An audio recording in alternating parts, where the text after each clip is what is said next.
స్వామి యొక్క వ్రతము చేసుకునేటప్పుడు అందరికీ కూడా తెలిసి తెలియక కంకణ ధారణ చేస్తాము. చేతికి రక్షా సూత్రాలు కట్టుకుంటాము. పసుపుతో కూడినటువంటి రక్షాబంధనాలు కట్టుకుంటాం. ఈ యొక్క రక్షాబంధన అనేది ఏ యొక్క కల్పములో కూడాను చెప్పబడి లేదు. వ్రత కథలో కూడా మనకి చెప్పలేదు. కంకణాలు కట్టుకోవాలి, ఇన్ని పోగులు పోసుకోవాలి అని చెప్పి ఎక్కడా కట్టుకోమని లేదు. దయచేసి సత్యనారాయణ స్వామి యొక్క వ్రతములకు కంకణాలు కట్టుకోకూడదు.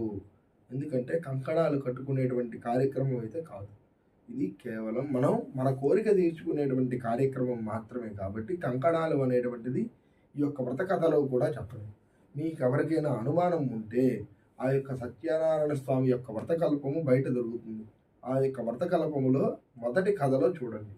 మొదటి కథ నుంచి 5 కథల వరకు, లేదంటే మొదటి కథ నుంచి 9 కథల వరకు మీరు చూడండి. ఆ యొక్క